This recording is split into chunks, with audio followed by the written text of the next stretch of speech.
Hey, it's the Maryland Crabs coming to you, oddly enough, on a Friday. This is John Fernay and Tim Hamilton here, and it's Veterans Day, and we thought it was a day to do something special. So what did we do, Tim? Or what did you do, actually? I was eating at Sin Fronteras, and you were busy. I had an egg salad sandwich on the way over to see Mr. William Keyes. And Mr. Keyes is a veteran, 95-year-old veteran of World War II, and he lives about 2 blocks down from me in the community of Arundel on the Bay. And he's really a revered part of Arundel on the Bay, and it was absolutely amazing. As we go into it, we've already recorded this, but you'll hear I'm doing it live at a museum that he's built in his garage, which is absolutely amazing, and he welcomes anyone to come visit him there. But I got the idea when I walked by him the other day and saw him raising his flag, as he does every day, and wearing his World War II veteran cap. And I got to talking to him, and he just has an amazing number of stories about World War II. And he self-published a book that I actually read the night before last night when I interviewed him. And I wanted to go in alone just because I didn't want to overwhelm him. But I mean, he's just sharp as hell. Just razor sharp. He's hilarious. He reminds me of my grandfather, but he graciously let me sit down with him, and I'm probably going to do some more with him in the future. But we want to kind of try this out, something that's kind of non-political. It's a fun one, and he had a lot of great stories. Well, we had talked about also doing oddball things as opposed to political, but newsy stuff like that. We talked about going out to restaurants and just doing some fun things, and I think this is certainly a poignant one and a fun one. Yeah, so let's listen, and here's, without further ado, Mr. Keyes. Well, Mr. Keyes, thank you very much for having me here today. Oh, that's quite all right. I want to describe what I'm seeing to the listeners right now. So Mr. Keyes is my neighbor, and he's been my neighbor for about 18 years now. He's a couple blocks down, and he's famous. He's a beloved in the neighborhood. He's a treasure in our neighborhood, if it were. And he actually has a detached garage that's to the left side of his house. And in that garage, which is about 20 by 20, and I'm sitting in it right now, it's furnished. And it is, I can only describe it as a museum. It's absolutely amazing. I'm looking at everything from rifles and baseball bats and swords and sabers and Nazi and Soviet banners and helmets. Helmets, yeah. Yes, sir. And I got just posters from the Negro Leagues from the 1920s and 30s. It would take me, I'm going to have pictures on our Facebook page that you all can take a look at, but it would take me days to go through all this and look at everything. This is absolutely staggering. So thanks for having me today. Yeah.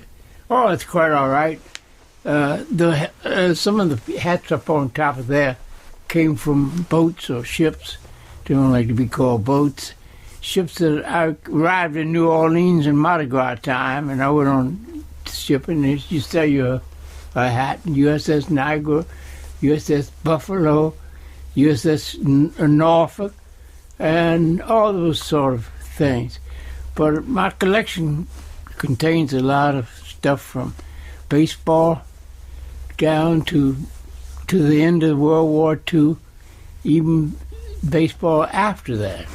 So, Mr. Keyes, he put it's not his memoirs because it's his biography, and he put together a book a few years ago, which I actually read last night. I read the whole thing, and like myself, you're a native Washingtonian. You're from Washington, D.C., right. And you were born, how old are you, Mr. Keyes, if you don't mind saying? 95. 95. Half of it already gone. May, I was 95, so next May I'll be 96. So I'm reading this book here. How to Live to Be 100. That's George Burns' book. That's George Burns, yeah. So, well, I read it, but he's got a little difficulty in doing the same thing that George Burns. Well, what are the hints that you have to do? What gets you to 100?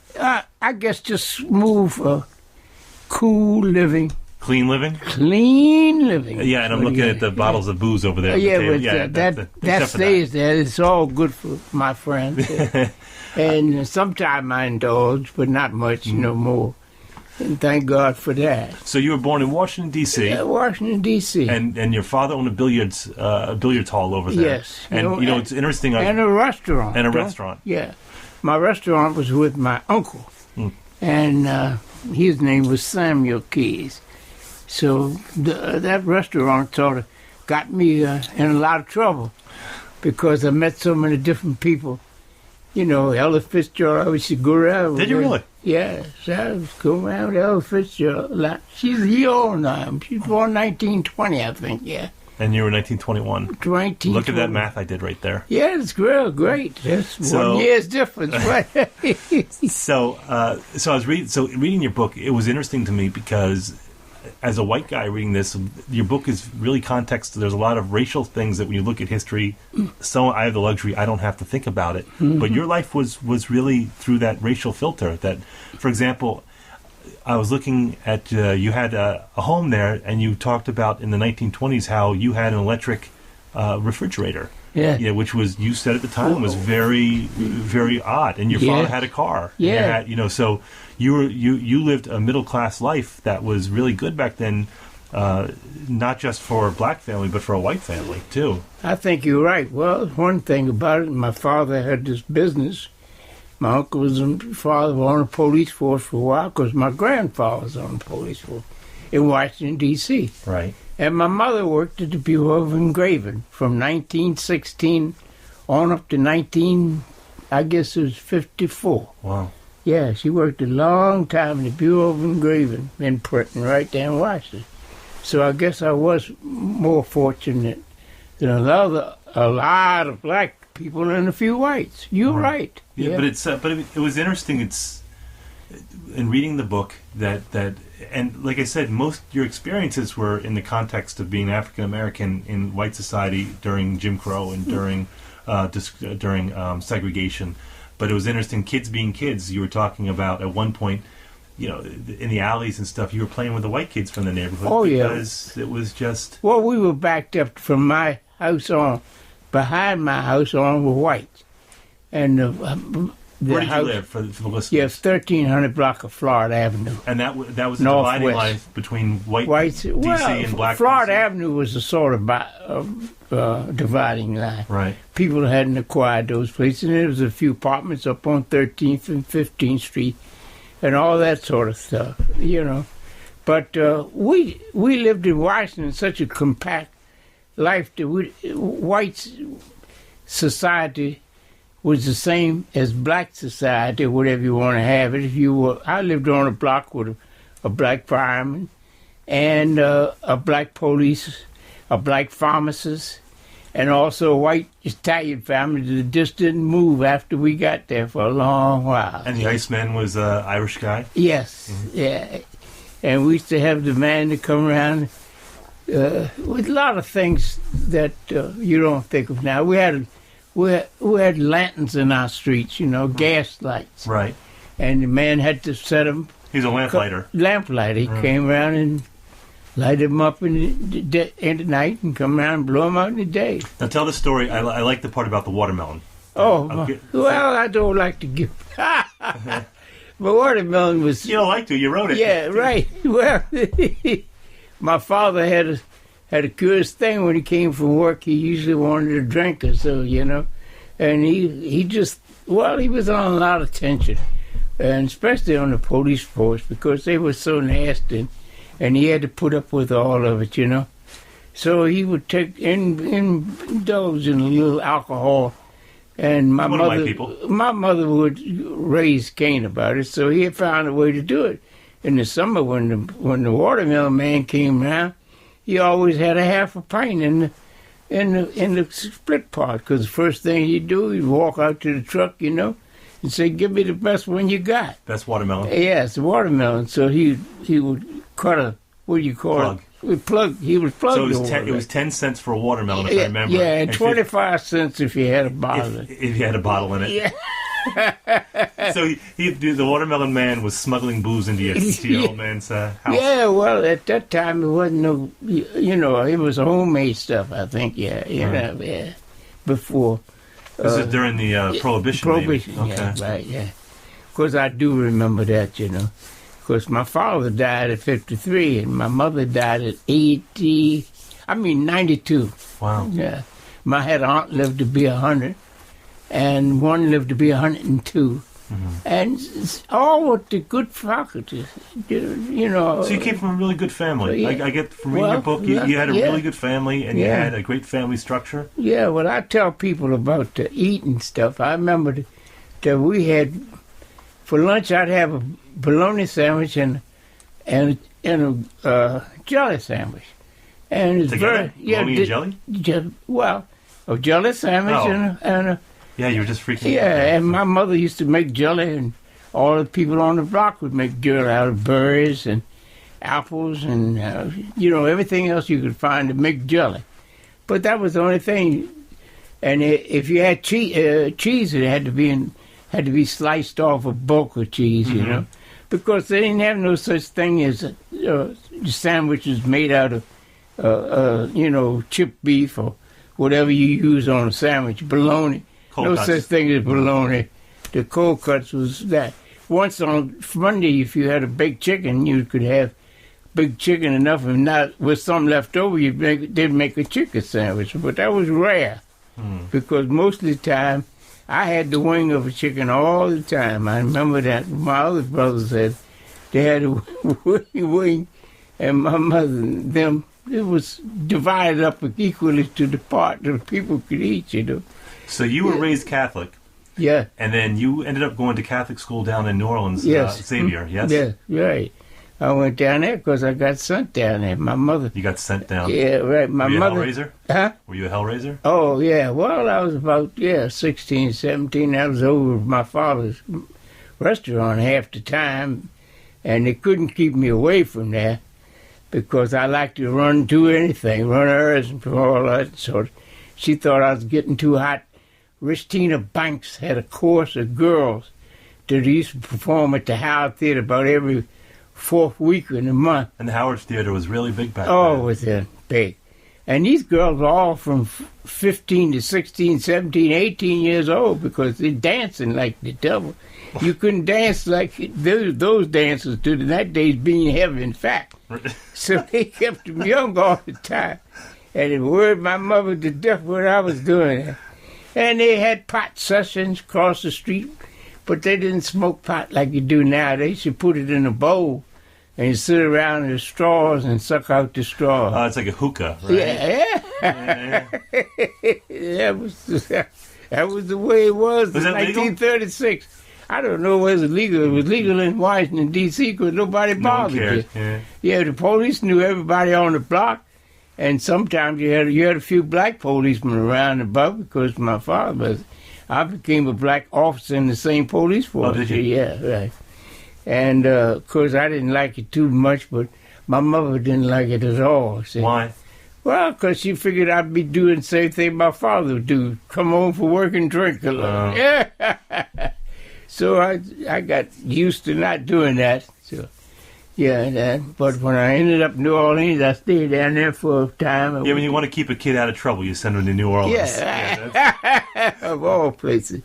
But I turned the whole place around to Sisters of the Blessed Sacrament, a group of good, fine sisters. I had the nuns growing up, Yeah, I'm Irish Catholic, so I had the nuns growing up. Oh, yeah, right. So I don't think they were as severe as back Mother then. Catherine Drexel was the sponsor of the whole Xavier. And she wanted to develop priests and nuns to go out amongst the Indians and the black people all over the United States. Who's the meanest nun you ever had? Everyone knows the meanest nun. Well, mine was Sister Catherine Ann. Sister Mary Catherine. Yeah. Yeah, she used to whip. She'd whip you. She'd take a ruler, hang your hands out, and hit you on the hand. Now, nothing harder than somebody hitting you on the hands with her. Our nuns didn't hit us, but Sister Catherine was mean. She used to hit us on the head. Well, we were old enough not to. It wasn't, I was in high school, I finished high school there last season. But, they were good people. They were good nuns. And they always looked out for you. You come back 2 or 3 years, and how you doing, and all that, And she was always behind me all the time. Because everybody knew me. I was in the plays at the school. And there was quite a big audience down there for plays from high school, especially Xavier Prep, which was supposed to have been an outstanding school. That was one of 3 of the top schools. McDonald's, 35, I think it was. And there was another Presbyterian school. I forget the name of it. But anyhow, Xavier Prep. And then there was a regular, McDonald 35 was a regular high school there. But I learned my lesson down there, and was very good. So you straightened out. Your mom was right. Yeah, yeah. It straightened me out for a time being, anyhow. So you come back from New Orleans. Yeah, you come back to D.C. Yes, came back from And D.C. what are you doing then? Well, I got on the police force in 1942. I came back in 1941, and came. So the war's on. Not here. Not here, yeah. Yeah, but the war had started. So they were hiring in the Navy Yard, and I got a job in the Navy Yard. I thought I'd get a job there to keep from getting in the Army, see? Right. But I was supposed to have been an apprentice, but I didn't. Apprentice. Apprentice, yeah. That's apprentice, machinist apprentice. Right.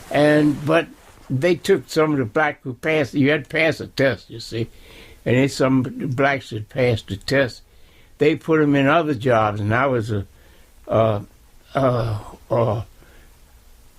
helper, and the helpers did different things, and I worked in the foundry for a while. That's what is that welding, or is that? Or that's not welding. That's foundry is where they made all the steel, Gotcha. And they had two giant Navy Yard in Washington D.C. had this gigantic places that they would make steel out of different things, and it was a job. And you had to load the furnace up with coal, see, and it would take four or five men to take it and roll it on a thing and put it in the furnace. It was on a long stretch, like you would have two men across, and you'd have a pole that you put the stuff on, and you put it in and you dip the stuff, and the heat would sounds like hot, it was dirty, really hot. work. You had a lot of stuff to keep from that. But it was a driving job, but it was good.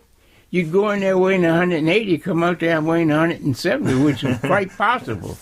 You know, you lose 3 or 4 pounds. Did you like it, or was it just a job? Well, it's a job, but I liked all the jobs that I ever been on, you know. You a hard worker? You were always a hard worker? No, not a hard worker, but a slick worker. You weren't smart. Yeah, I was slick about my working thing.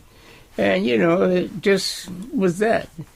Yeah, so things just developed, and I got called for the Army in 1943. So drafted. Yeah, was drafted. So where do you go after you get drafted? Well, I went to Breckenridge, to Virginia down there, some camp down Breckenridge? there. No, Breckenridge, Kentucky later. Oh, gotcha. And then I went to, and then later on I went to Fort Huachuca, Arizona.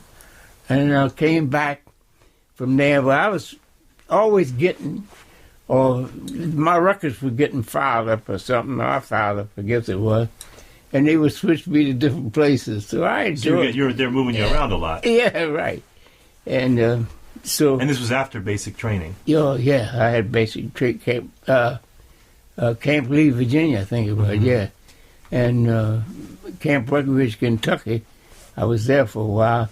And I was in Florida, in Florida. You know, when you get 95, sometimes you can remember certain things, and sometimes dates and people are faded away.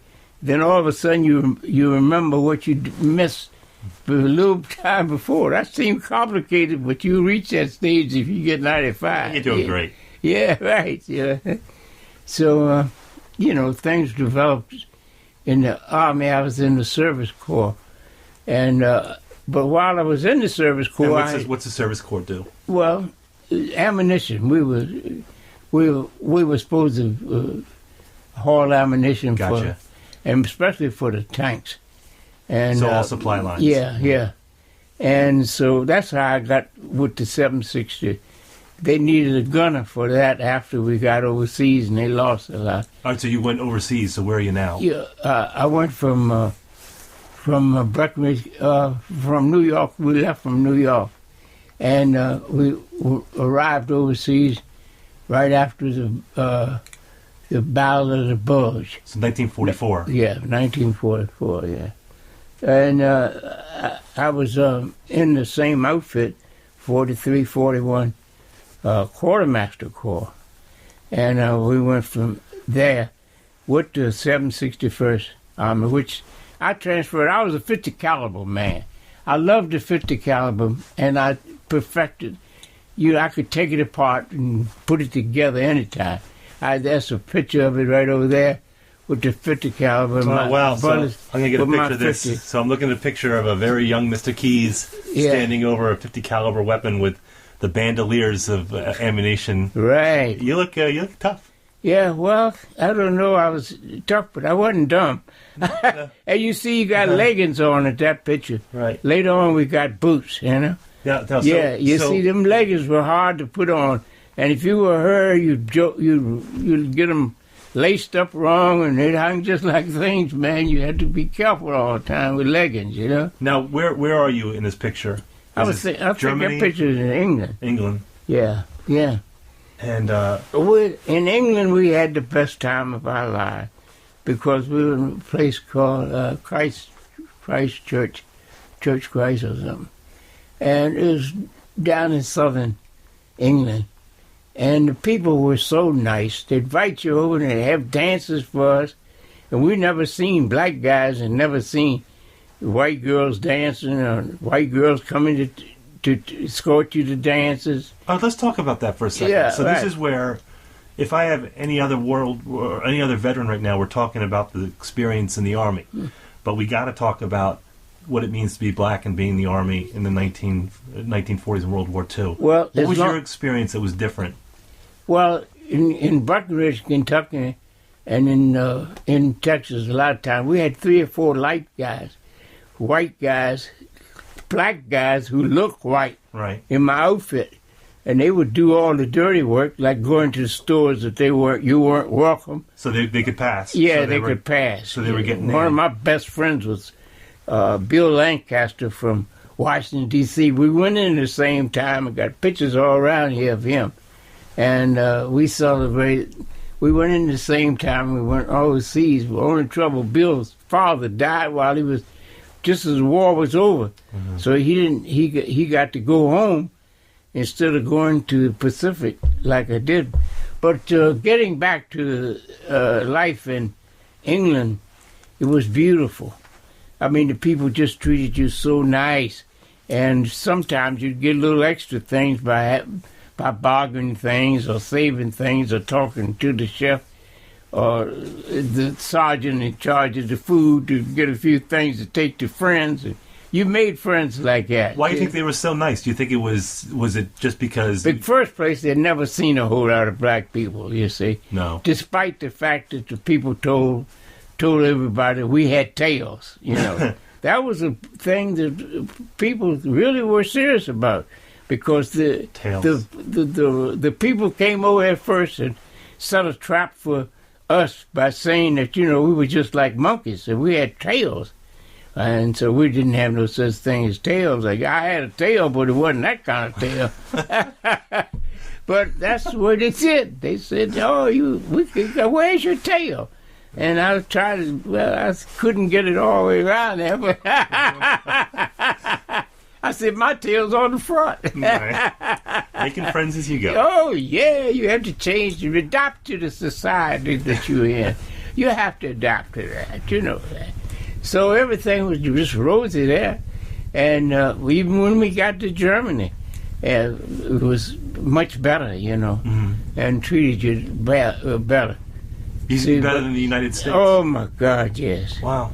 Yes, I mean, Jesus, when you had to come back here and go through the stuff, extra places and all that.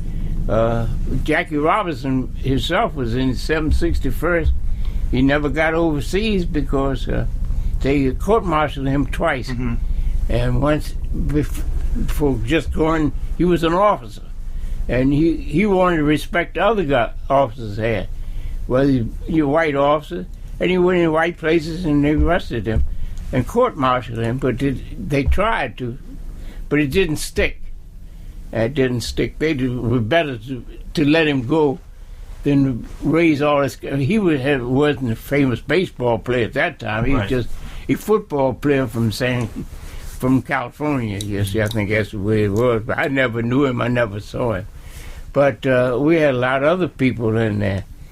But the treatment was just so superb And people didn't take advantage of it. The soldiers didn't take advantage of it, you know. Was it eye-opening for you? Oh. I mean, was it like if you all of a sudden look and say, "This"? You didn't know how you're being treated in the United States until. Look. Let me say this, and I'll be truthful with you. We had some of the best people in the world were from Washington D.C. Some of the best-looking girls and all that went to Dunbar High School in Washington.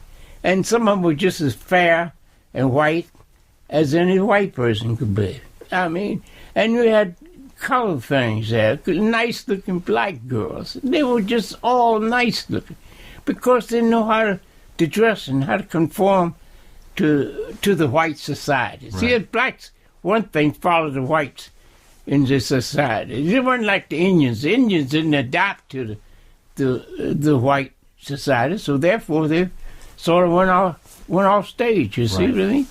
And it's a shame to say that. And that's the people that I agonize more over the Indians and their past history than I do over some of us who still had chances in the North, but not in the South. Yeah. But getting back to our trip over from there to Czechoslovakia in 182 days was on the line. So you're in Germany and now you're in Czechoslovakia. Well, we had ended up there. Right. So, but before that, on our way there, we had to get food and stuff because we had trucks on top of trucks with ammunition and treads for the stuff for the tanks and all that sort of stuff. You understand? And so therefore, we went into places where. In some towns and went into bakeries and took what we wanted, and they were willing to give it to us just so we didn't destroy that place. And a lot of people, they hung out white flags all around, and that means we surrender. So these are all civilians. Yeah, and the all civilians. So the columns are coming through. And they did that to all of them. But I mean, they were smart enough to know how if the airplanes didn't blow them to hell. We weren't going to blow them because they tried to treat us as nice as you could. And then, I remember one or two instances where little boys one time directed some of our guys who got shot and were all in a field and they were scared to cross the field because it was mine, And the boys showed them how to get across the field. So the local boys were guiding you through the right. So all kind of incidents had come up to my mind.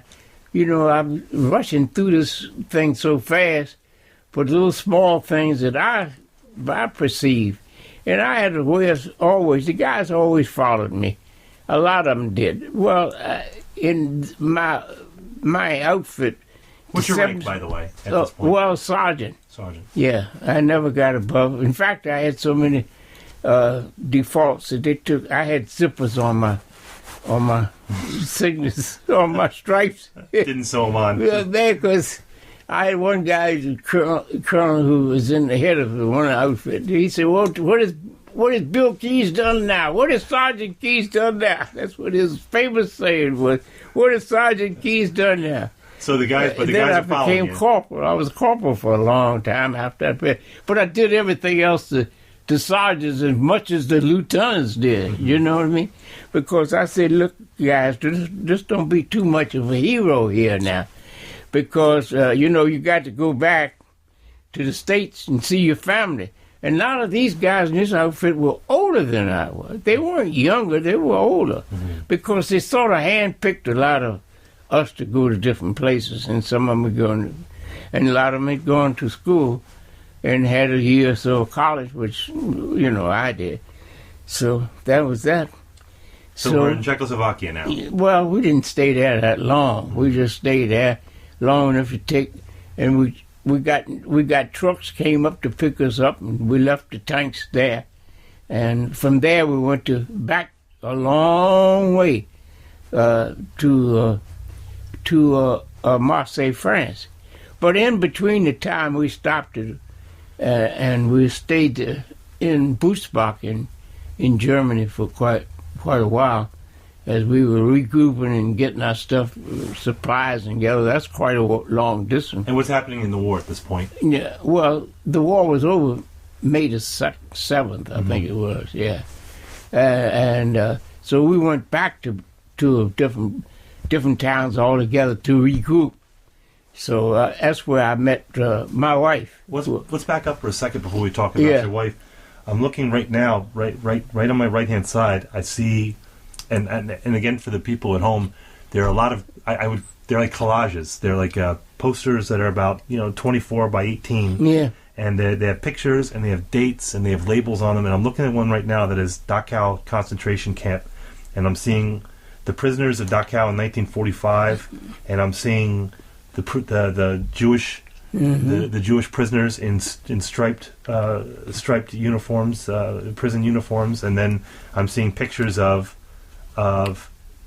looks like you with it's a few black soldiers with some white soldiers. Yeah, right. And you're at the concentration camp, and you've got you're sitting on the tank. It looks like right. So you were there at Dachau? Well, yeah, but we didn't know what. I wasn't at Dachau. No, I was at the one up there at the top. Which is the name of it? It slips my mind. I see Dachau. No, not Dachau. Auschwitz? No. Up at the top there, the big picture. This one here. Yeah. Oh, let me get my glasses. Now I keep forgetting that place, and I don't know why I see you. Gotha. Huh? Gotha. No. Gotha? No. It's not that. It's General Patton. Yeah, all the generals are right there. I'll think of it. Gee, McCracken, I can't think of the name of the place. Ordorf. That's where we were. We saw all these bodies laying out there, and we said, "My God, look at them!" But once we just noticed there wasn't no wounds on none of them, And they must have died of starvation because a lot of them were just thin as rails. So what is that? I mean, you read about it and you see the movie. What is that when you roll up and you see all these civilian bodies and what comes over you? Yeah, well, you just it's astonishing. You just go numb almost, And it looks almost like firewood, And it's a hell of a feeling. But we didn't know nothing. We didn't know. I never knew it was ovens until I got somewhere else. I came back from there, not during the war, but we left the places we didn't know. We went through Ordorf so fast, and that's the same place where all them generals met up there. There's Patton, and there's Eisenhower. There's a picture of that. They're all standing above the bodies in the wreckage. Yeah, and that was in Ordorf. All we did was go through and tear the tanks down. People were following us, asking for food or certain things, like you have this, and try to trade off some food that they had, Right. And hot food too, but some of them you were scared. They would tell you not to take the food because it could be poison. They would poison you. So oftentimes I always found that some of the best times of your life comes at a time that at the time wasn't pleasant, but you look back at it. Even like you take great pride in your military career, as you should, but at the time, were you scared all the time? Were you frightened, or were you just locked in? Well, I was scared. I was frightened and mad at times. Especially when you saw other guys who was there burning tank or truck in our group, and we lost a few people at different times, and you just can't stand it, you numbify. And at that time, I never drank or anything, but I couldn't drink beer. I thought beer was the most horrible thing in my life till I started. All of a sudden, we got beer and wine. And one guy had so much stuff in there he couldn't get ammunition in the tank. He had so many bottles of wine one time in the tank. And so I think he got... See, our tanks were separated. The outfit I was 4 or 5 tanks and 15 trucks almost with stuff going for that. But you got separated so much because they used the hell out of it. They didn't want to make us, even though Patton wanted us over there and told us to kill those Huns and all that kind of stuff. He was lucky. Yeah, he was lucky to. He didn't want us really there until we got there, And then he needed us so bad. You see what I mean? Are you talking about the black company? Yeah, well, black troopers, yeah. Well, black, tankers, Right. Yeah, he didn't want. What was your relationship with the white troops that were over there, white soldiers? There was always good. Never had too much problem, because we were always in the lead or something, And I don't see where we had that much problem with it. A lot of them changed after you get over there. But they didn't dare slip or nothing like that. I had a 45 caliber. I had a Colt 45 that I got. Somebody died. I got it, but I kept that on me all the time. When you have that in a carbine, you don't have too much trouble with people calling you. They didn't call you nigger or blackie or Sammy or Willie or all that bullshit. Bull stuff. I'm sorry to say that in your eye. But see whatever you want. You got a lot of respect for you when you got a gun, you know what I mean? And a lot of them is just in the same predicament. Whites were in the same predicament we were. All they thought about was getting back home. But I guess a lot of them thought about killing. But I mean, my mind never was on killing people, and just staying alive, huh? Yeah, well, that's the main thing. I never will forget when we crossed the Rhine River. We had to get on. I was in 43, 41st. Quartermaster, and we got across the river first. The tanks couldn't even come over there because the platoon wasn't strong enough. That was the Rhine River. And then finally they built these platoons much stronger. The engineers came up and made them, enforced them. And we were on the other side of the river. And here comes a bunch of white soldiers across the river, an infantry company. And they were in trucks. And the trucks would turn around and go back and forth. And they were shouting at people and knocking people off. Some of the people on the other side of the Rhine was trying to get across the river, get back home, because they thought the river would separate them from the war. Gotcha. So they went on the other side, see. And then they saw that people weren't raping and killing them, because we had all kind of stuff about rape, And of course, it wasn't rape then, but none of it. We didn't pay no attention to it because there wasn't nobody in there raping nobody. You didn't have to rape anybody. If they want to give you something, they give it to you, food and everything else, you see. But these white soldiers were cheering and laughing because people were bobbing up in the water. They had their goats and pigs and stuff. They were walking across the bridge, whatever they valued. They always carried the pigs and stuff with them, but not goats. I don't know where I got goats from, but yeah, they had goats too, yeah. And, dogs and things like that. They were trying to get back across, but they laughed at me. I said, "This son of a bitches, I feel like shooting them for being so cruel," you know what I mean? And they're just civilians? Yeah. No, they were soldiers. Soldiers? Oh. Yeah, soldiers. White soldiers. And I'm not prejudiced against nobody, I don't think. But nevertheless, people, some people are just cruel than others. You understand? We have a bunch of cruel people in all the cities we go in the United States here. You can see people just killing for the fun of it, shooting. And, ain't no fun dying, I guess, because I'm not like the Muslims that think you're going to go to heaven when you die, because I want to stay alive as long as I can, and I have been doing it for 95 years. And you got the book there to tell you how to get to 100. Yeah, he got to be 100. Yeah. Okay, so we're done in Europe. So now we're off to South Pacific. Yes. My grandfather served there. Yeah, your grandfather, yeah. He was a gunner, too. Yeah, we came back to Marseille, France. Okay, then we got distributed around. And my outfit was not the 761st, it was 4341 Quartermaster Corps. Back in the Quartermaster Corps, and just as we got to Marseille, they put us on these different boats and put me on a full field hospital. And that was leaving there and going to the Pacific. And so that was very necessary for them to get to the Pacific. Anyhow, they switched them from there. It was 100 nurses on the boat. This is Marseille, and we left Marseille and when we got to the Panama Canal, they dropped the atomic bomb. They had the atomic bomb was dropped right before that, before we got So there. before you got there, they Yeah, dropped the right. bomb. So they switched us around and put me on full field hospital ship, and we kept going to the Philippines by way of New Guinea, and that was 82 days, I think it was, on the water. Wow. 82 days, Almost 3 64 months days on the or water. something. Yeah, no, it wasn't that much. It was 64 days. I'm getting my days mixed up. It's in the book. I don't know how, because I was lucky to write in the book. I had a lady, Fern. a friend of mine, Fern I know. Underdew, Friends with who Fern, lives too. down here too.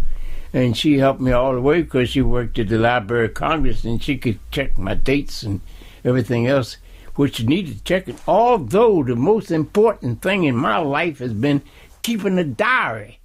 And I still keep a diary. Do you really? Yes. I I got try a to diary. do that, but I just... But I got diary with everything that happened important. And I've gotten the same diary every year. Oh, there he goes. Yeah. I'm just picking up. I'll just wait here then. Let me see. This is 2012. I got to go back. I got them all stacked. They and this diary here has pictures Oh, look of at that. things that happened. Wow. Actually, You know see? what? And I'm not even see? being condescending. That's You so see? what I'm looking at is Mr. Keys. Yeah. He's got a diary with calendars and stuff, and he's got newspapers clippings and pictures. Like there's the Plenty of Obamas. room, yeah.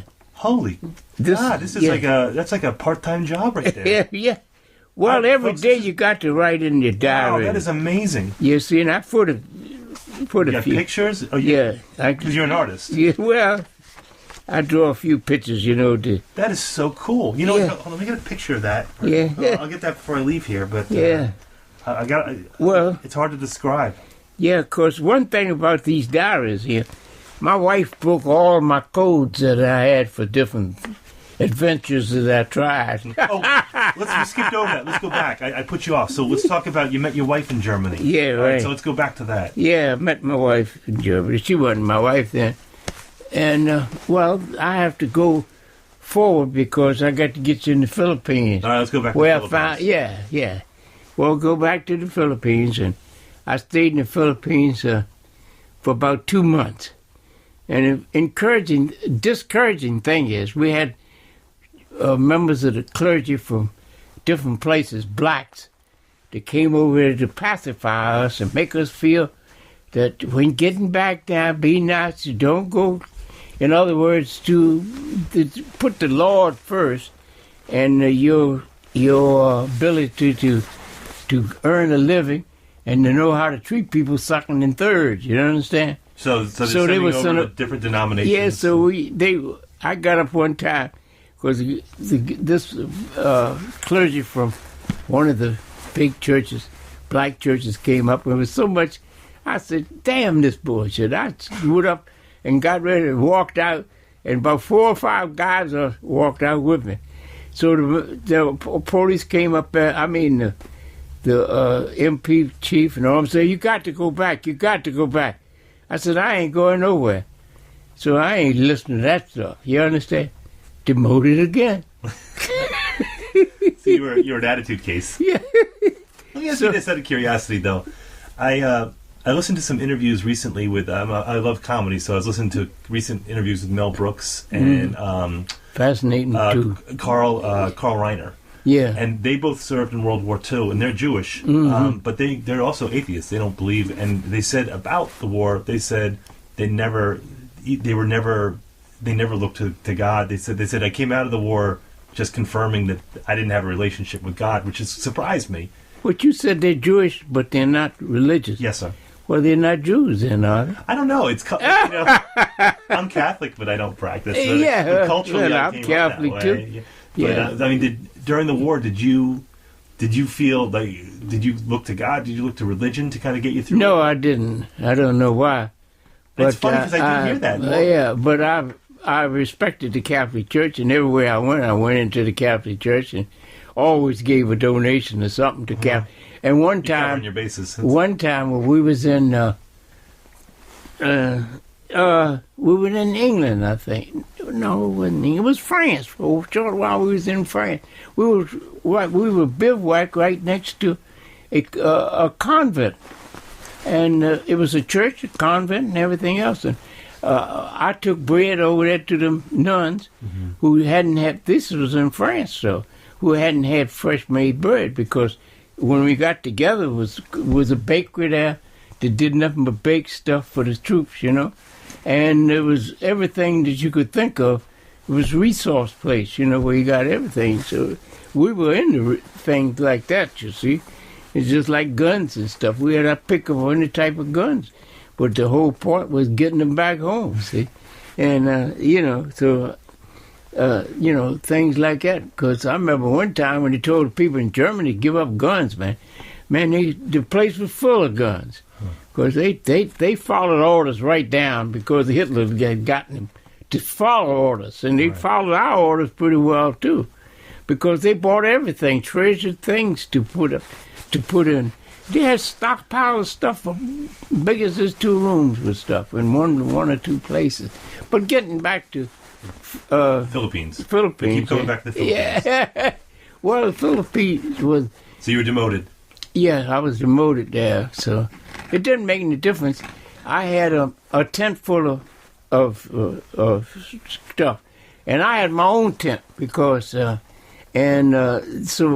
it was. I had boxes and boxes and big boxes of cigarettes and food and everything like that, and I had a little Filipino guy that used to watch it for me all the time when I went out, because he was stealing. I guess everybody was stealing there. And, it wasn't nothing to steal for, but the only thing you could do was get a few things to take into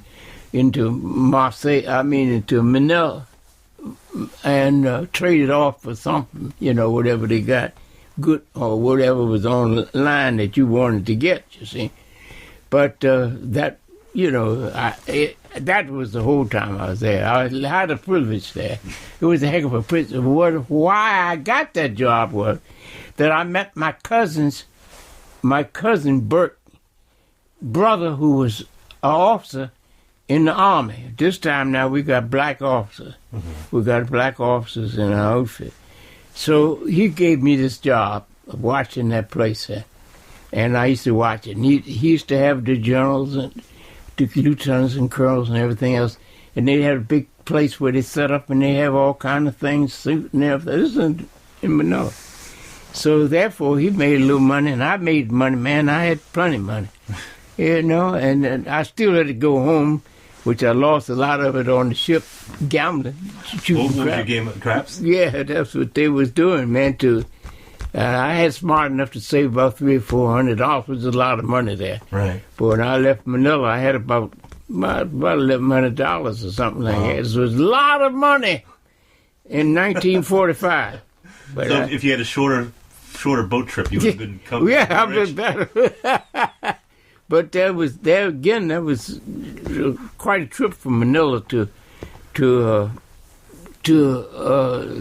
Southern California. So you're San Diego. Yeah, that's the place where. So now we're back stateside. Yeah, and we saw a couple guys that were in the Army, movie stars.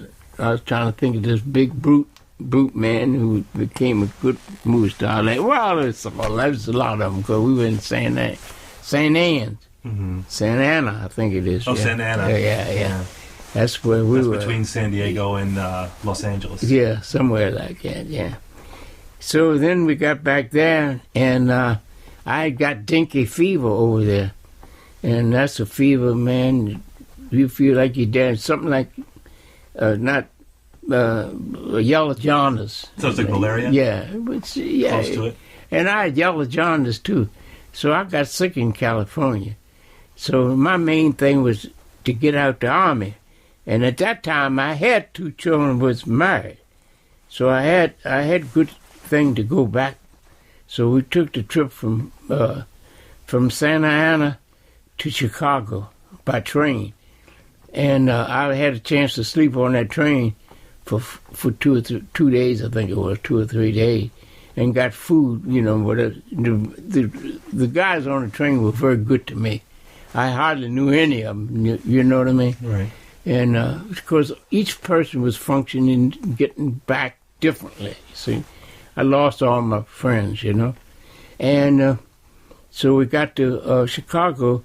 I was so sick I could hardly move, so they wanted to put me in the hospital, and I got my papers now, and I snatched my papers and got on a train going to Washington, D.C.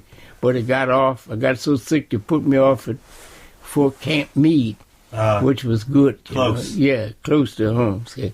Within 30 And miles, I could hardly 30 miles. wait to call my parents, my mother, and my father was dead, my stepfather, and my, that's all. They had a car, so they got out to Fort Meade to see me, you know, 2 or 3 times. And then Oh, so other you people. were staying at Fort Meade? I stayed there from, I think, about 2 months. Wow. Yeah, because I went down, You just wanna go I was home. down 160 pounds, and I never got too much above that after that. Because I was 180 then. Yeah, I'm looking at this picture. You were a big guy. Yeah, Wow, look at you.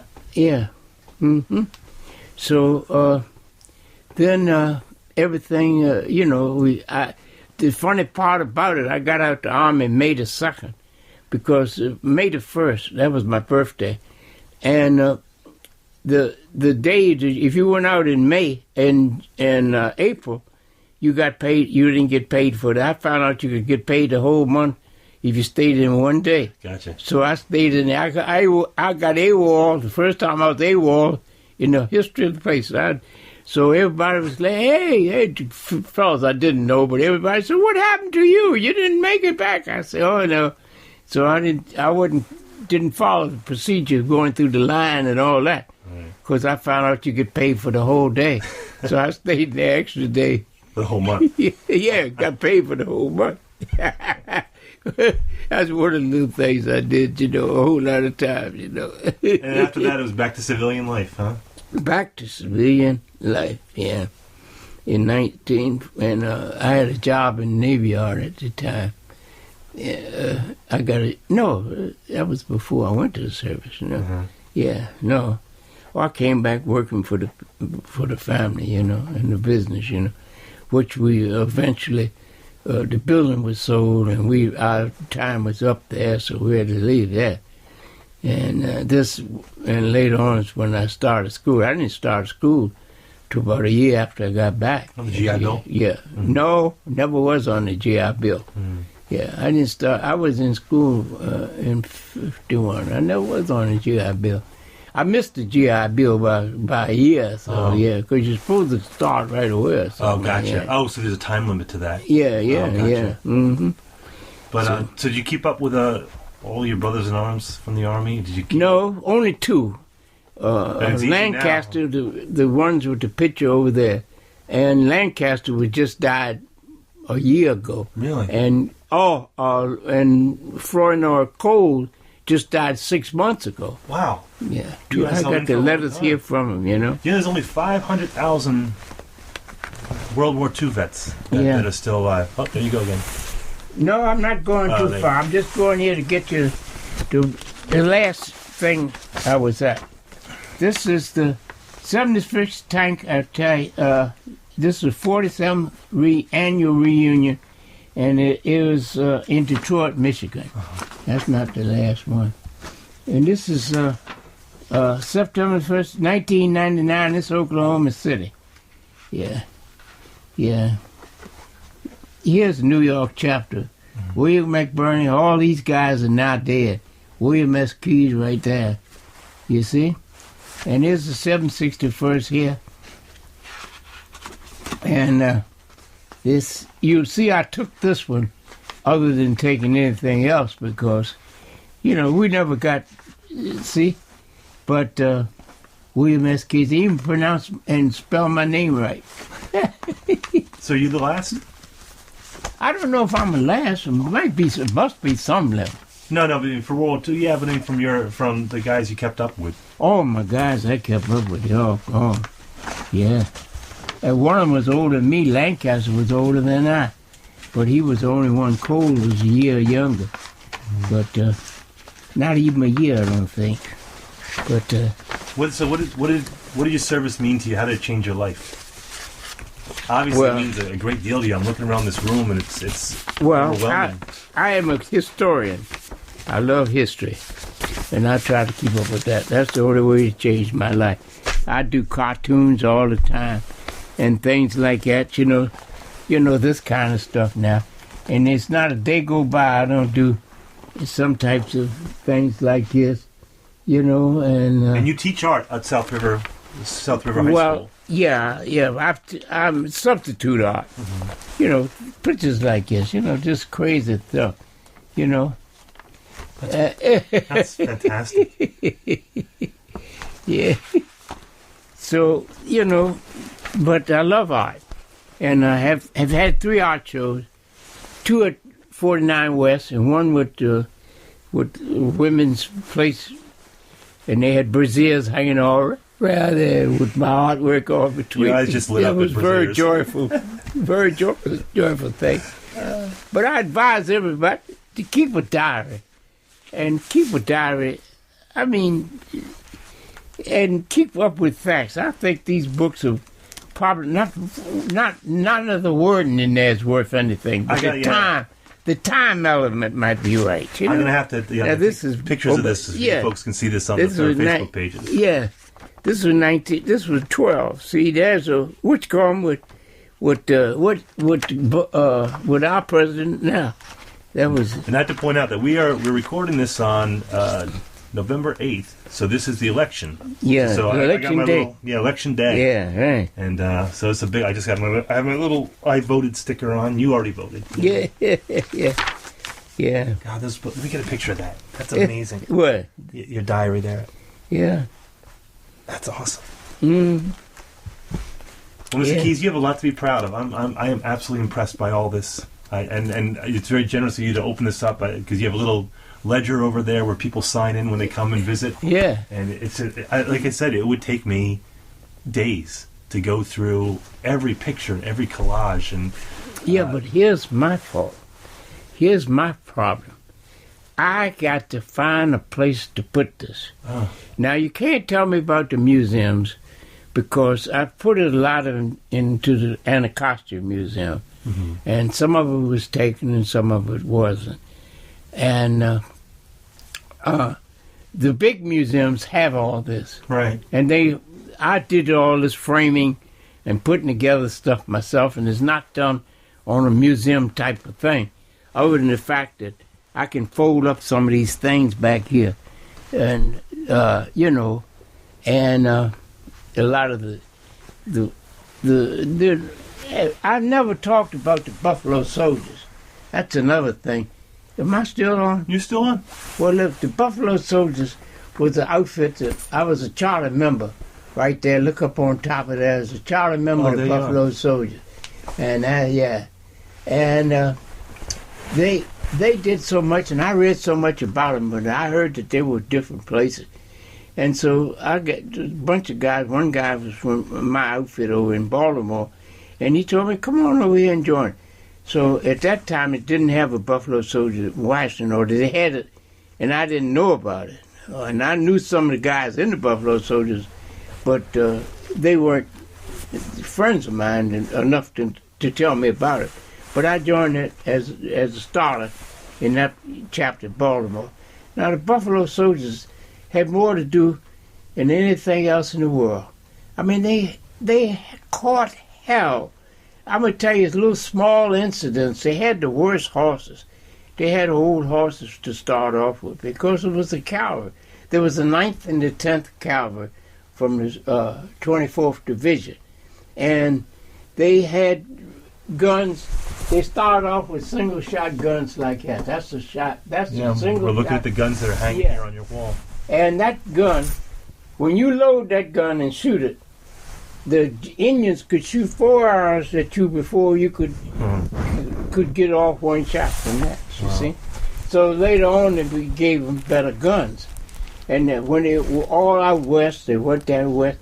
Well, it started off down in Texas, but the Texas Rangers gave them so much hell because it was after the war was over, but they still ran the place. Right. Texas Rangers ran the whole southern part of the United States, you know. And it was just like the Ku Klux Klan almost, as far as black people were concerned. So that was that. So they move out Fort Huachuca, Arizona, and different places, and different places out west where they were fighting Indians. And Indians wonder why in the hell they were fighting them, because they caught more hell than the Indians did a lot of times, you know. Yeah, we lived out in New Mexico for years, my wife and I, and it was the reservations around there were dismal. Yeah, it's pitiful the way the people have treated the Indians, you know. Yeah, we don't have them on the East Coast. It's not till you go out west and you see the way they live. It's awful. I mean, it was their land, and they just got treated. But I was reading another book the other night, and it's just terrible the way they made up their mind to kill. Just, it was fun. It got to be crazy out there. That's why bloodthirsty people are horrible people. You know, just like the Germans. How in the hell could they do the things they did to educated group of people like that? A lot of things. You know. This is what worries me about this election coming up tomorrow. If Trump gets in there, it would be horrible. It worries but a lot of people idolize him because he's rich and does what he wants, and he's going to change everything. How in the hell are you going to change things? Obama has done a fine job on a lot of instances, but he made a big mistake in not getting rid of the crime in the cities, or trying to get rid of it, because some of the people in the cities can't live. I mean, the middle class and the poor class cannot function well because they're being killed off, or the children are full of dope, and all that sort of stuff. And I think more attention should have been paid to doing something about that. Don't say you just educate them. You can educate them all you want to, but if they don't have the money to do something, and their mothers send them out, and they don't approve of it, but they have to, because that's their living, see? That son may go out there and rob people or sell dopes and drugs, and he's going to take care of his mother. And no father around, probably, in a lot of cases. Now, I'm just overestimating the whole thing, but this is the way I feel. You understand? You've seen it all happen before. Huh? You've seen it all happen over time before. Well, you don't see it if you're not into it. You know, it's just like here. People living down in Roanoke Bay don't know the problems of black people in Annapolis. And if you're not there. Right. Yes. And I'm in Alpha Phi Alpha. I've been in Alpha Phi Alpha, and we do a lot. The guys in my chapter do it's a the largest lot. black fraternity in the country. And to try to mold the children to think more of great things to be done, education and things like that, than they do of just having a gun and running around holding up people till eventually you're going to get killed yourself doing the same thing. Well, this airs on Friday, which is, we're recording this on Tuesday. It's going to be on Veterans Day, so the people who are listening now know what happened tonight. So you and I are on needles and pins wondering where we're going to end up tonight. Yeah, right. We just voted. But we're out of time, Mr. Keys, and I just want to say I want to thank you sincerely for sharing your story. And are people allowed to come by if they want to come take a look? Oh, I want them to come by. All right. So I want them to come by. Send us I got to find a place to put some of this. Send me an email at info@themarylandcrabs.com, and if you're interested in visiting Mr. Keys' spectacular memorial here, and I'll direct you. But Mr. Keys, thank you so much for having me and sharing your story. Right. And on behalf of everybody, I want to thank you for your service on this Veterans Day. So thank you, sir. All right. All right, and that's Mr. William Keys, World War II veteran, 95-year-old guy. His book is a lot racier than the interview we just had because he talks about his sexploits, which was actually hilarious, and he really curbed himself today. But I got to tell you again, the pictures I'm talking about here of his museum and of him, you're going to find them on Facebook. I'm going to put them on the Facebook group and the Facebook page. You can take a look at them. But it is staggering. He's got thousands of collages and pictures. It would take you literally days to go over everything he had in there. It's overwhelming. Just fascinating. Where can we get his book on Amazon? I don't think he can. I think he sells them himself. But like he just said, is that he would love to have people come out. He's a great tour guide. And he'll give you the history. But if you want to do that, why don't you contact us at MarylandCrabs.com, and I can put that together. But he's genuine with that. He'd love to people come out. It's a Rundle on the Bay. I would bring my kids out. My kids went to go see it, and it's just staggering. I mean, just you're looking at grenades and guns and that were captured in the war, Nazi flags, Soviet flags, pictures of Dachau. I mean, and it's something you should see. You really should see this connection. He's a living treasure. He really is. I totally love history in our backyard. It is unbelievable. I talked to a man today who was in the prison camps, in the concentration camps when they liberated the Jews. I mean, and just I'm actually overwhelmed a little bit after talking to him today. I mean that genuinely. I'm not just saying that for effect. I at the end of it, I felt like myself kind of tearing up because here's a guy you see for Saving Private Ryan, you see Kelly's here, you see all these movies, and here's a guy who actually lived it. The big screen is way different. My father served in World War II. I salute him. I certainly salute Mr. Keyes. And this is a generation that's going to be gone very shortly. And here's something he didn't want to point out. He's a history buff, but after and it's in his book, so I don't feel bad about saying this. His grandfathers were white, and his grandfathers are white, and his one grandfather. Remember, he was born in 1921. His one grandfather was an officer, Confederate officer in the Civil War. Wow. So his grandfather was a Confederate officer. Wow. But it's amazing. So I met a man today whose grandfather fought in the Civil War. Unbelievable. There you have, perhaps so far, the most powerful podcast that the Maryland Crabs have done. And you have a treat. You had two in a row. You had the one yesterday with Gavin. You have today with Mr. Keyes. So two we're not going to charge you extra for it. That's free, my friends. Well, salute a veteran today. Salute them every day, actually. They do an awful lot for us. Follow us at MD Crabs Podcast on Twitter, like our Facebook page, and join our Facebook group.